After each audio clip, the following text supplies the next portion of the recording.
Welcome to Nasdaq Trade Talks. I'm your host, Jill Malandrino, Global Markets Reporter at Nasdaq. Joining me at the market site in Times Square, New York City, we have Joanna Griffiths. She's the founder and CEO of Knix. We're going to take a look at female entrepreneurship, fundraising, and sustainability in the fashion industry, particularly the area of intimates. It's great to have you with us on site, and I've covered a lot of stuff as it relates to business. This is the first time we're taking a look at sustainability as it relates to the fashion industry. Great timing. Davos is going on now if you're catching it live.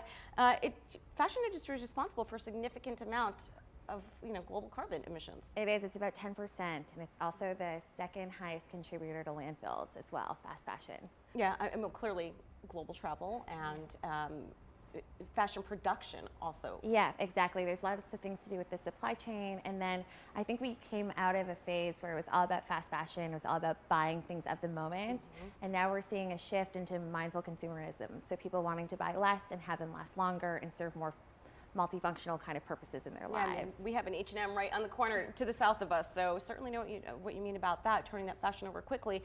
Now, the intimates industry, this is interesting, going to be worth nearly $11.5 billion by 2025. Yeah, the great thing about underwear is almost everyone wears it. So, yeah, so it is a fast-growing category, and I think you're finally seeing a lot of innovation within the category, a lot of great female-run companies. And I think that Knix is one of them. We've really been leading the charge in terms of product innovation and creating these products that are hyper versatile and sort of can be worn for a bunch of different purposes, which also ties back to sustainability. Yeah, and it's also a great time too because we're hearing about legacy brands like a Victoria's Secret, for example, which hasn't evolved the business where it's not a one-size-fits-all runway model, and sustainability has not been a big part of that conversation. So when you start to see sustainability and lingerie and intimates available for everyone, that's a great time to step into this. It is, definitely. There's a couple initiatives we've done that I'm really proud of. So the first one is called our Positive Returns Program. So if a customer orders a product from us online and let's say it doesn't fit, we actually enable her to donate it to a women's shelter. So instead of those products ending up in landfills or in the garbage, it's going to a person who really, really needs it. So through that program, we donated over 30,000 bras last year. So as a company that sells an item every 6 seconds now, this actually can have a really big impact. The other area is the first product that we actually launched with is leak-proof underwear. So it's a reusable alternative to disposable pads and panty liners. And that's a huge contributor to landfill as well. And so, we've been at the charge of that category for the last 6 years. That's going to be a $400 million category by 2023. This didn't even exist 5 years ago.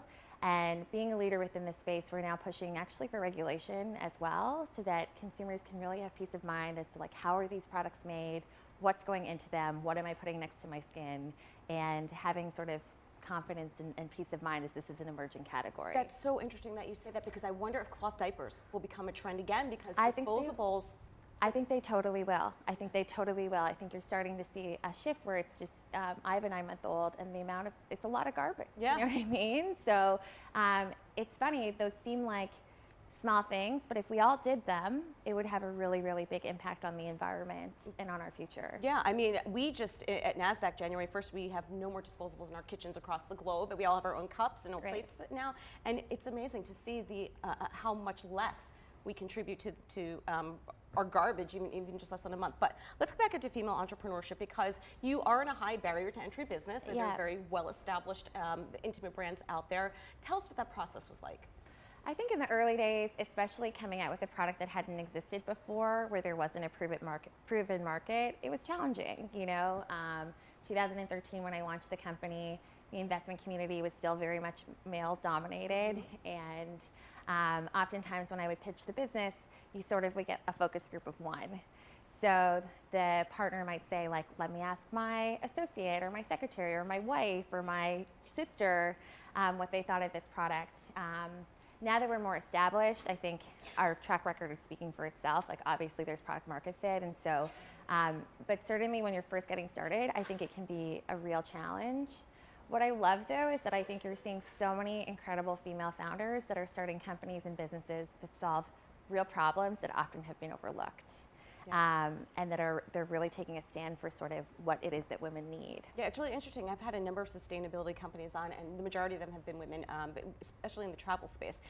What's the fundraising process like? That has to be incredibly stressful. Yeah. It's a full-time job in and of itself, which I think that people don't necessarily realize. Every day you have to put kind of like your battle face on and be ready for a lot of feedback around your category and what it is that you're doing. It's highly competitive and rightfully so.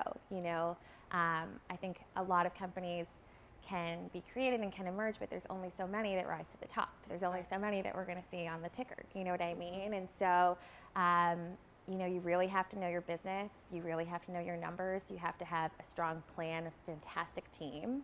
And then you have to sell investors on what it is, on your vision and your dream, and why you're the best one to do it. Yeah, we'll have to see if KNIX is available for a Nasdaq ticker. All right, to wrap up here, what does the future look like in terms of growth?